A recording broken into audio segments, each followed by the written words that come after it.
Thanks, everyone. Now, I know at the start, Stephen promised you some short talks. I bet you didn't think he meant literally.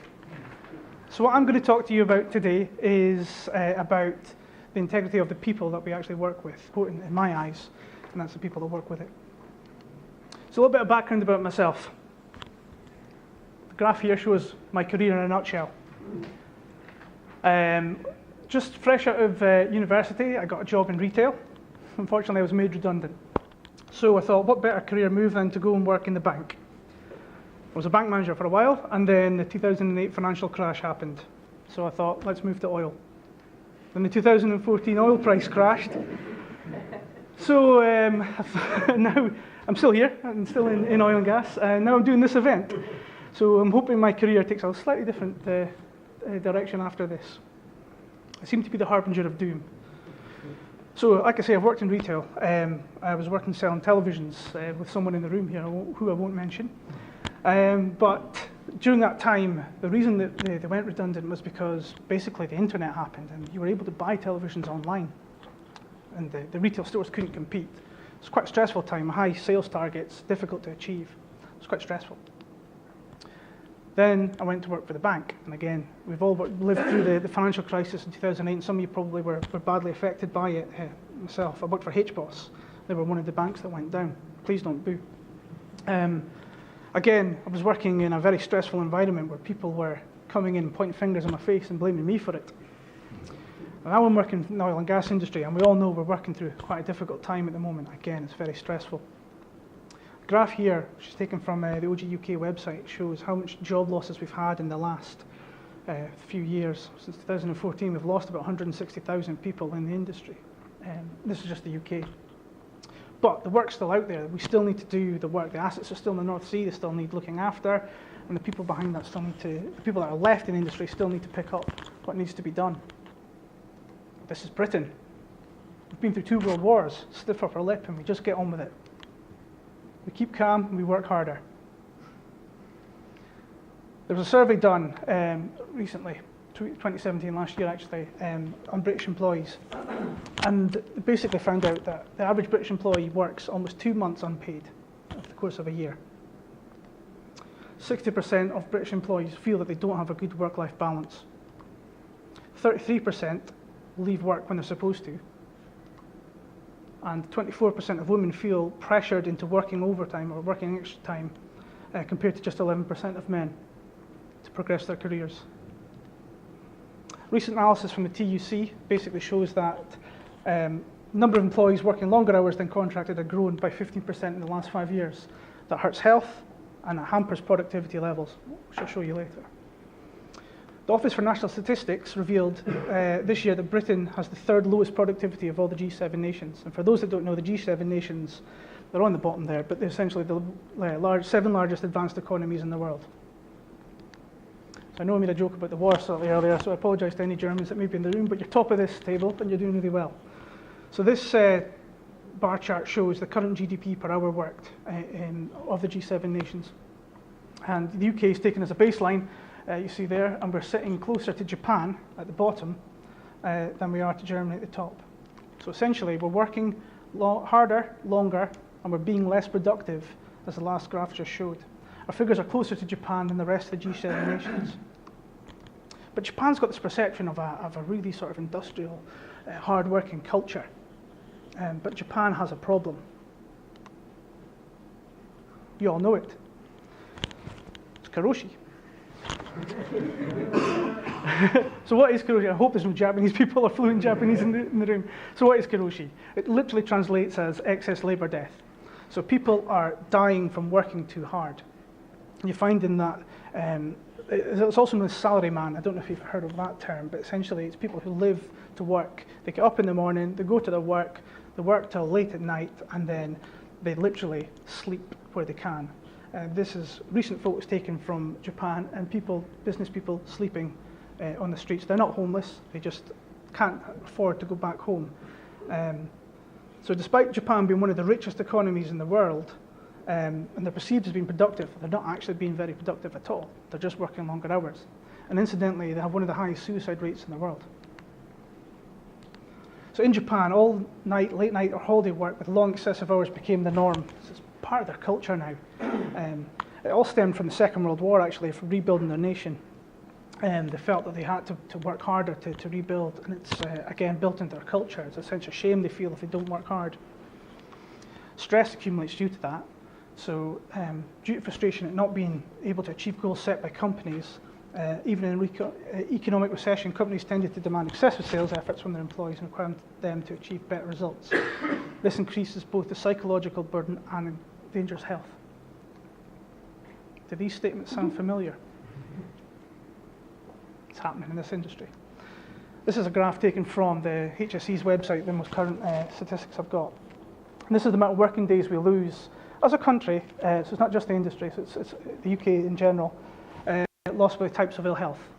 We lose 25.7 million days in the UK due to ill health, and half of them are due to stress, depression and anxiety.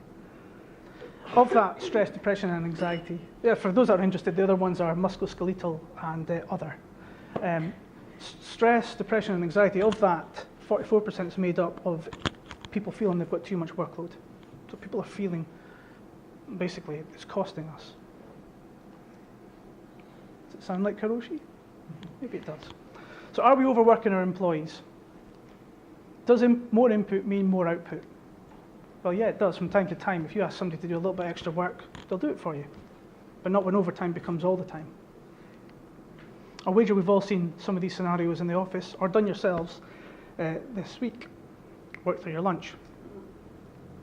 Not take a break through the day. Worked intensely to meet deadlines. Worked at the weekend. Skipping social or family events due to work commitments.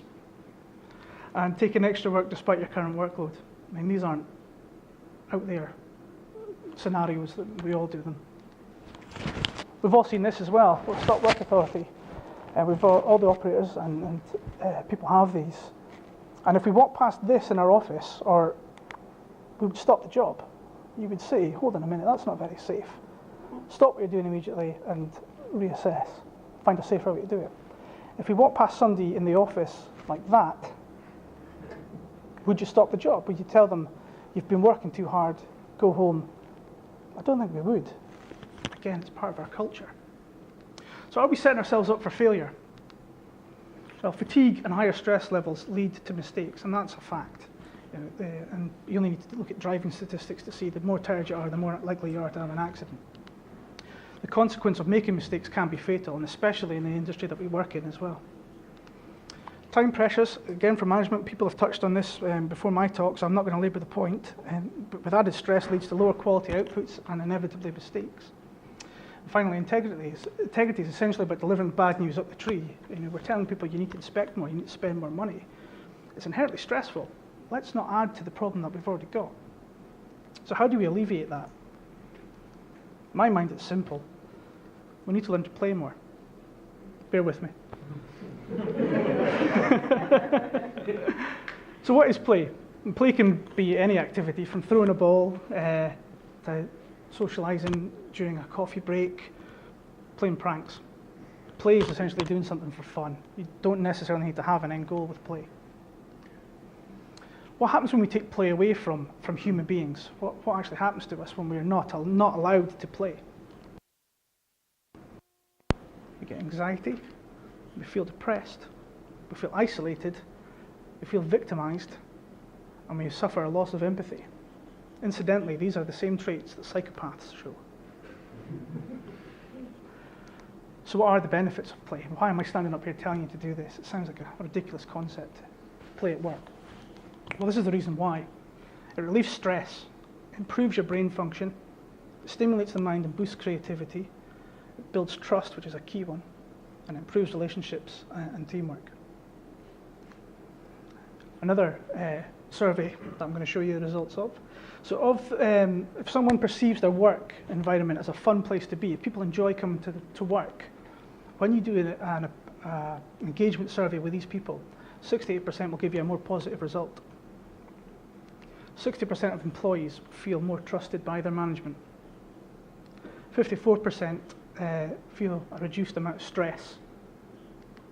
And 62% there's a reduction in absenteeism by 62%, and that's just, all that is changing the perception in your office that I'm allowed to have fun here, I'm allowed to enjoy myself while I'm at work.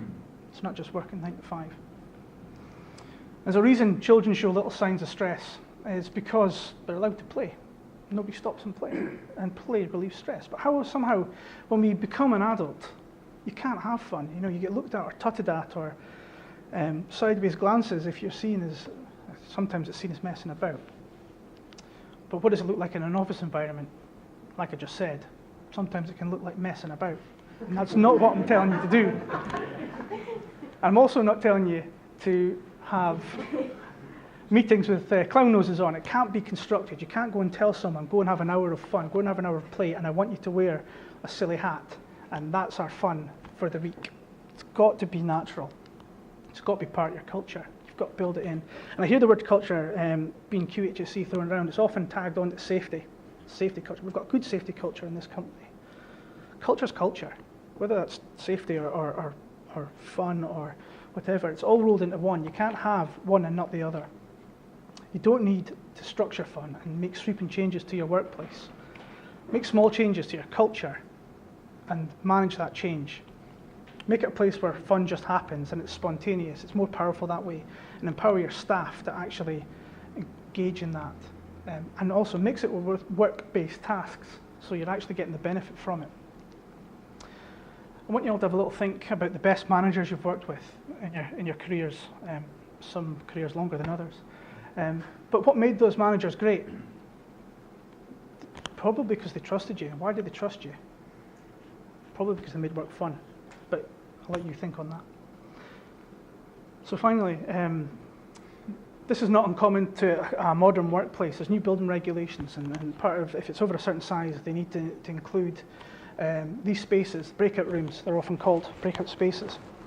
And so our offices are being built to to allow us to have more fun.